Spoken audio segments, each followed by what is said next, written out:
There is a strict, hidden tier of luxury guarded entirely by the Swiss elite, where wealth alone is completely useless, and buying your way in is strictly prohibited. The ultimate test of that gatekeeping is the Patek Philippe Nautilus 5711, specifically the variation featuring the iconic robin's egg blue dial. This piece commemorates a 170-year partnership between Patek Philippe and Tiffany & Company, making it the most coveted modern watch on the planet. Patek restricted production to exactly 170 pieces. They did not put them in store windows. They quietly allocated them to a hand-picked list of global titans.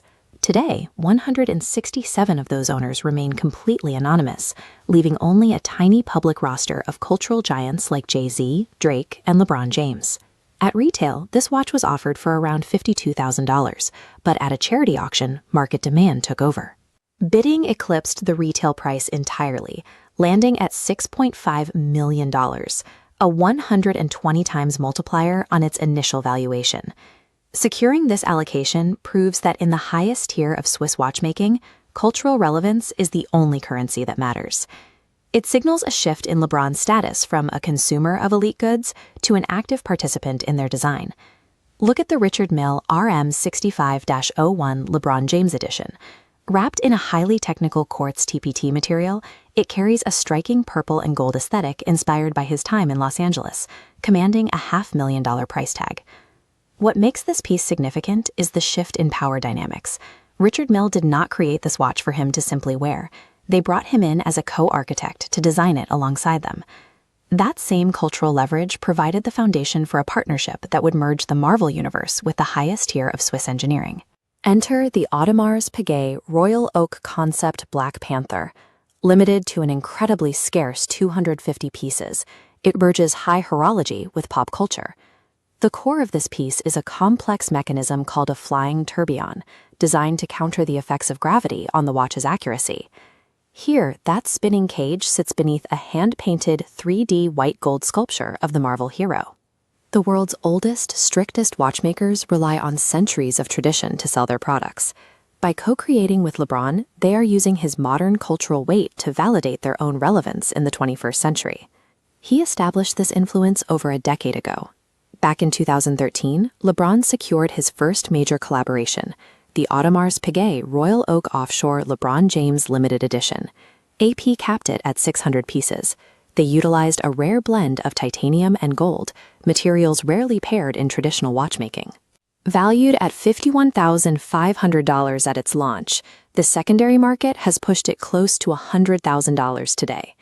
While AP and Richard Mille provide the ultra-rare complications, his everyday rotation is built on classic foundations. He frequently wears the ever-rose gold Rolex Day-Date 40, the historic standard for global executives and world leaders. Even his standard choices dictate the market. The green dial variation of his Day-Date retails around $40,000, but massive gray market demand drives the actual cost above $84,000. But then you spot him sitting courtside in a patterned shirt, and he swapped the heavy gold for a vibrant coral red Rolex Oyster Perpetual. The Oyster Perpetual is one of Rolex's entry-level models, retailing for just under $6,000. Wearing it courtside to a primetime NBA game proves a point. He dictates the value of the watch. The watch does not dictate his value. To truly understand the weight of these artifacts, you have to measure the distance they traveled from where the story actually began. The reality of his youth in Akron, Ohio, was defined by survival. He was raised entirely by his mother, Gloria, in a precarious environment. They faced extreme poverty and constant eviction. The instability was so severe that in the 4th grade, LeBron missed 83 days of school simply because they were moving from couch to couch. The turning point arrived when he entered the NBA draft. In that oversized white suit, he left the financial ruin of his childhood behind forever. Today, his net worth sits at $2.6 billion. A single watch he casually wears to a game costs more than the total property value of the neighborhood he grew up in. The strictest luxury houses in Switzerland, Audemars Piguet, Richard Mille, and Patek Philippe, now bend their catalogs to feature his name and seek his approval. He bypassed their gatekeeping entirely. From the streets of Akron to $6.5 million on the wrist, his life's work has redefined the meaning of exclusivity. That is a legacy.